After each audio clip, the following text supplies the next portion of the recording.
Welcome back to the Jeremiah Show. My very special guest today, Chef David Skinner, his restaurant, ISHTIA. It's in Houston, Texas. It is okay. So I just literally 2 minutes before we went on air, Chef David got an email from Eaters, the editor at Eaters.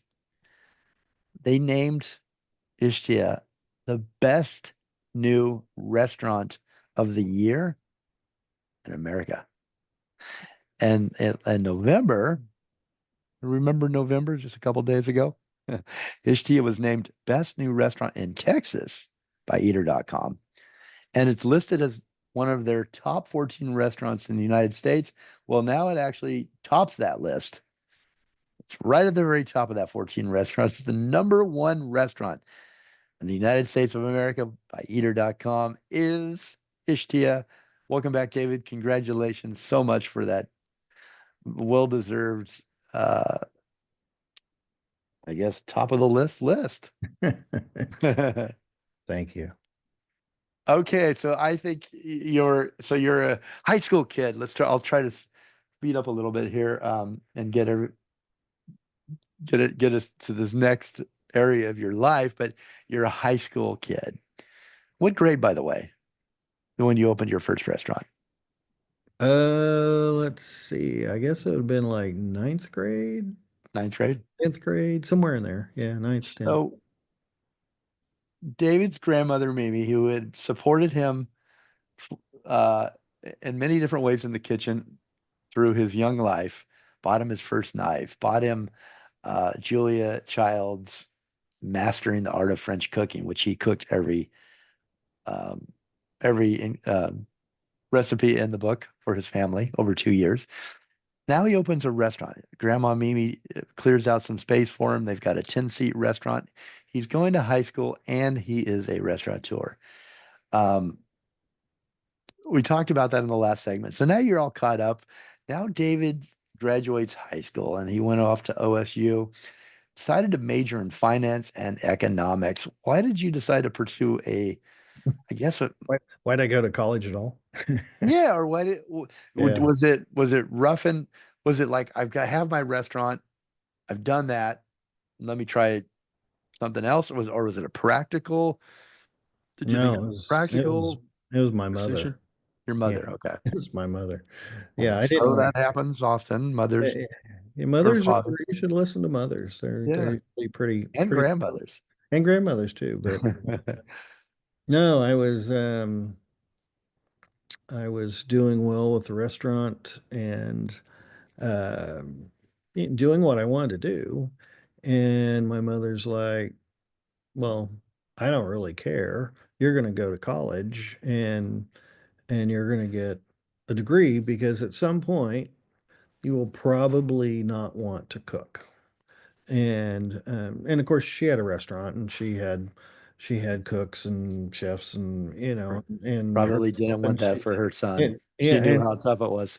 yeah and she's just like, you need something, and So so she forced me to go to college, and then I actually really loved it when I was there, and so I ended up with a number of degrees and minors, and got to the point where it's like, okay, at some point I need to leave college, but um, but yeah, it was because her thing was, look, you can cook, you can cook. Um, you don't need to go to culinary school. They're not really going to teach you anything, and you need to have a way to make a living if you decide that this is not what you want to do, later in life. were you You thinking about cooking that whole time during school? oh yeah. Oh, Were you it was missing very, it, dreaming about it? Like, yeah, and thinking about, okay, what's the next thing I want to do? And I'm there in Stillwater, Oklahoma, which not much bigger than Ponca City, where I grew up, and um, there was no there was no real fine dining there at the time. Um, it was burgers and pizza, and it was college food, right? And and I thought, well, there's a hole here that maybe I could fill, and You need a date night restaurant in that town. you need a date night, right? You need something like that, and so anyway, I found a little place and signed a lease and made the lease, concurrent with the amount of time I had left at school. And so when I graduated, I could decide, do I want to keep doing this or do something different? And Very smart. yeah, and opened up this little restaurant called Christopher's on Washington, and it was Where'd the name come from, David? it's my middle name. Oh, okay. My middle name, and it's the street the restaurant was on. Okay. So I got that part. I was the yeah, Christopher. I was wondering who Christopher was. yeah, I thought he was an that's me. investor or something. No, that was me. And and so I opened it up. It was today we would call it a farm to table restaurant, but at the time it was like, well, this is just how I know to cook, and this is what I like to eat. So the produce I would get from local farmers, the beef and so forth, I got from friends of mine that had ranches, and and it was, there was definitely a French influence, on it. Couldn't leave that out, but Well, a lot of the recipes were things that I so learned you were the from my original grandmother. farm to table too. So now you must Yeah, just laugh. You must laugh at that. How I that's do. all in trend now. I do. Here's Yeah. what I love about your story because I paid for college by waiting tables and working in restaurants, and I've heard of college students working in restaurants. I've been one to pay for school, but I've not heard of a college student owning and operating a restaurant to pay for college. So you Yeah, essentially cut out the middleman. exactly. It became, I love it. Oh man, probably a few more hours for you than I had to deal with. I kept And it going home was after 4 hours. You had to stay probably a little longer. it was a few hours. I tried to get my classes to where I could just do all the schoolwork on Tuesday and Thursday and Uh, have the rest of the week open to do the restaurant. But what are some of those hard lessons that you learned as a young restaurateur? oh, wow. I mean, Same not, ones I don't mean, I would say you learned as an older restaurateur, yeah, portion control, cost control, um, labor. So all of it, comes down to, if you don't serve your guests something that tastes good and is, I think, nourishing, and if you don't have passion behind it, it just kind of shows, Yeah, and at that point, people just go get fast food, right? yeah, I mean, yeah, yeah. so, Well, of all the things, people have a lot to say about you and very positive. Uh, well, I love this one. It's been said of you to call you an overachiever is like saying that the French like wine. That's a good one. I like that. uh, I think we're starting to get that picture, David. Okay, so then you start taking trips out to California and mhm. visited Chez Panisse, one of my favorite restaurants. I worked on a hotel across the street called the French Hotel, and I'd always heard of Chez Panisse and all the different stories. But there's nothing like it when you walk in it for the first time. It's No. almost got this like a wonder of the world or an amazing a church or something. There's just this awe, right? How did you feel when you walked through Yeah. those doors?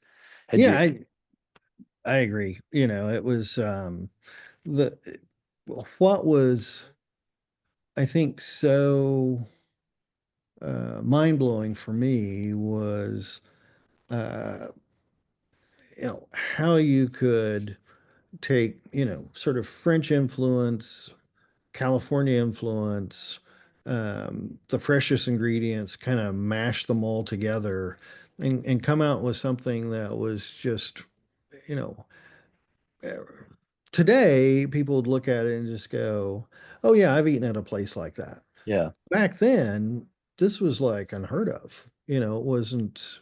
no one was doing it, right? And I think that's what made it kind of, such a wow factor. Is like going to, to Spain and going to El Bulli or, somewhere like that. It's like um it's yeah, it's just it's eye-opening. And that's kind of Mhm. what I've tried to instill in the restaurants that I've been a part of is how do you create that experience where people when they leave they keep talking about it, right? Yeah. It's not that it was just a great meal. There was an experience that transcended it and it sticks in their mind, right? And Yeah. that's So that's kind of what we shoot for. you said that has been your goal with the restaurants that you've created or have been involved in.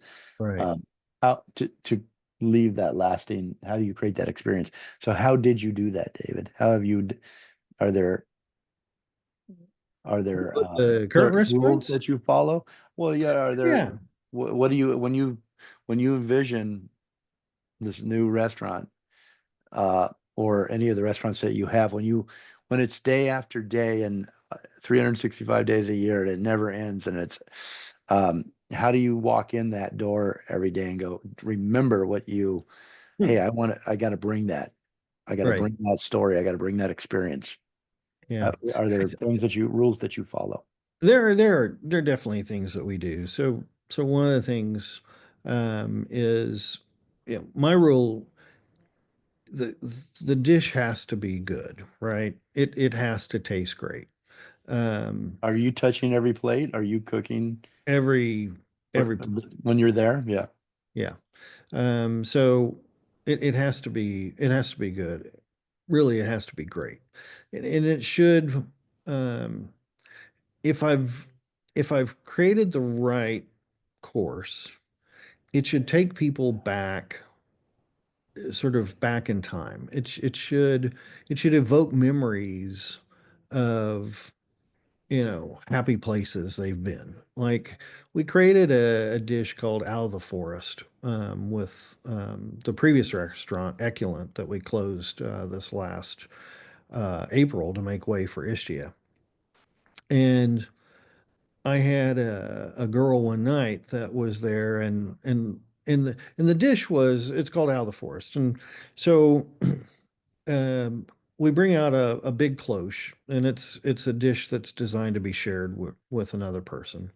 And the cloche is filled with smoke. We lift the cloche away, and then there's this what looks like a forest floor underneath. And the dish is basically vegetarian. It's all different kinds of mushrooms. We'd have 7 different mushrooms in there, all prepared differently. The greens that were on top were all freeze dried. So when you would start to eat it, it sounded like you're walking through a forest floor and the leaves were crunching under your feet. Oh, wow. Um, and then to eat it, we had a special fork that was scented to the forest floor. And what we would do is we would distill potting soil and then put it on a little tablet that was on the fork. And so every time they take a bite, it smelled like you were directly in the forest eating this dish. And the only protein that was in the dish were escargot. And so it was this kind of perfect little forest floor. And I remember one night I had this girl and she literally just started crying, as she was eating this course. And I'm thinking, oh my God, we screwed up. We missed an allergy we didn't know about. There's something. And I go up to her and I'm like, I'm so sorry. What can I do to make this better? And she's like, no, no, no. These are tears of joy. She goes, this took me back to when I was a child and my dad and I would go mushroom hunting and he died this Um, past year.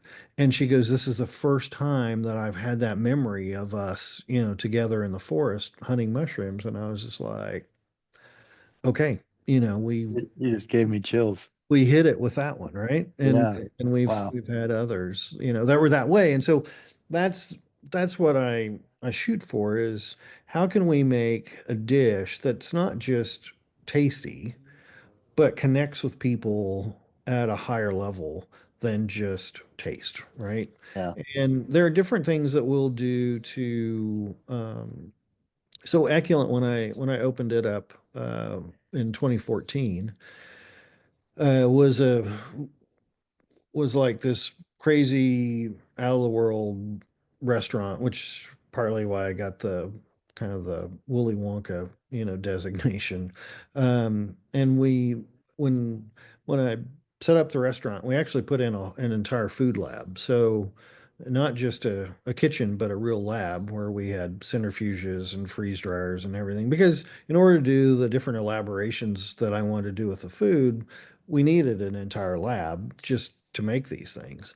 And and we would um, play with all your senses. So I had it to where all the lights, we could change the color and the intensity. So with each course, we would change the lighting to make it more complementary to the dish. We built scent generators that were in the ceiling so we could change the smell of the restaurant with a push of a button.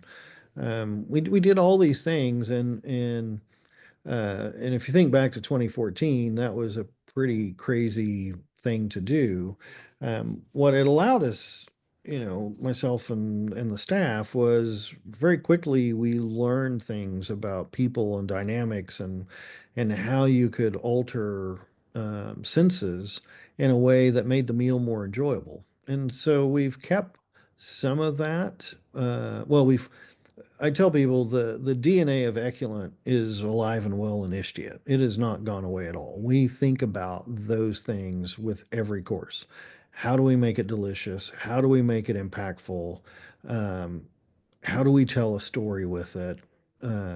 Which was all from the years of Eculent. But we've taken out the sort of over the top um, sort of theatrical component to make it more fitting for Native American restaurant, right? I mean, with Eculent, I built these tables with electromagnets, and we could actually make plates hover over the table. So the Wow. plate never even touched the table. We just sit it down and it would float magically above the table. Um, so, that Really, was really an Eculent. experience, Yeah, an it was a original complete experience. experience. And that's what I want with ISHTIA. I want people to go away and go, wow, that was an experience. Yeah. If people are talking about the meal they had there to their friends weeks later, we've done our job, right? Because It's it's more than that. It's more value. than a job for you, though, isn't it? Isn't it? It's This is like it's you more really than. get enjoyment out of all this. It Oh, sounds I like do. Oh, you're really, it's the you're greatest thing in creating the world, you're and really creating an experience like an you set to experience. do. Yeah.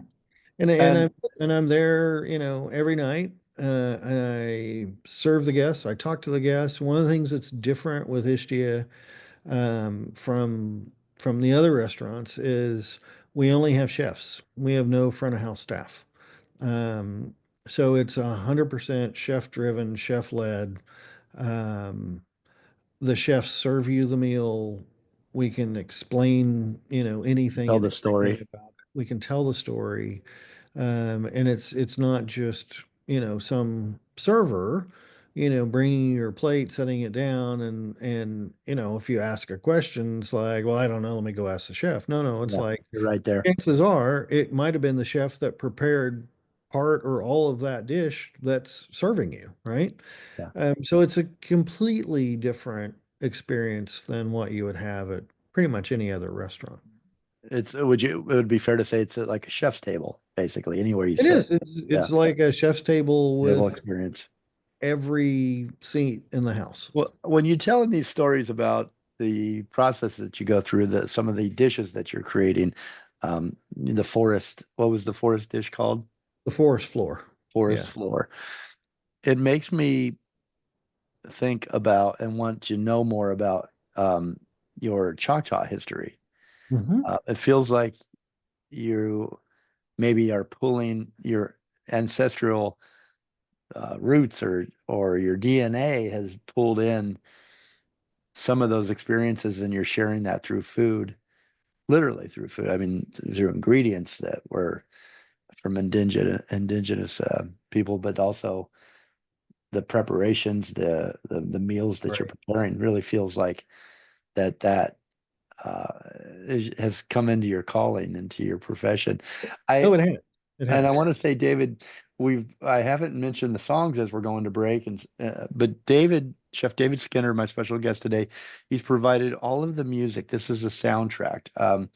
We talked on the phone before the show, and I said, really, if send me some stuff that might define you in a way, or give me an idea of who you are. And I was not aware of some of these artists, but I do want to call them out.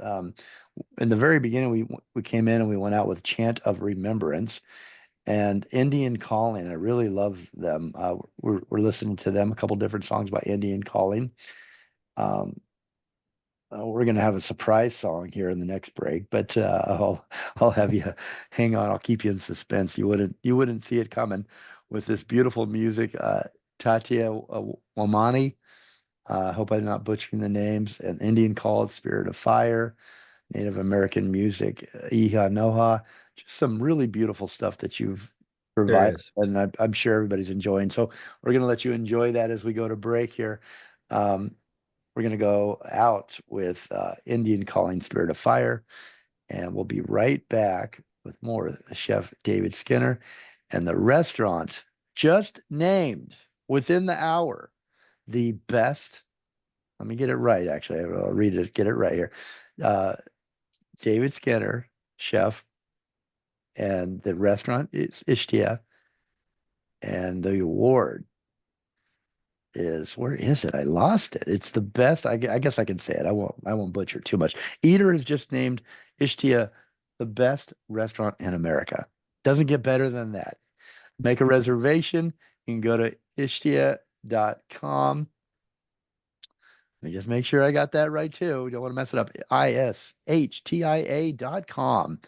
You can follow them on Facebook and Instagram at ISHTIA HTX for Houston, Texas. There's other things that David does. I don't know if we're going to get to all of them today because his life is pretty amazing and it's been a big journey and full of good friends, food, and experiences. He's got the Clear Creek Vineyard. Go to clearcreekvineyard.com and Meticulous Spirits at meticulousspirits.com and check out a couple other things that David's doing. The great stuff at ISHTIA. Make a reservation again at ishtia.com. If you can get in, you got to do it now. You heard this first, so call in and get a reservation before the phones go off the hook. We'll be right back.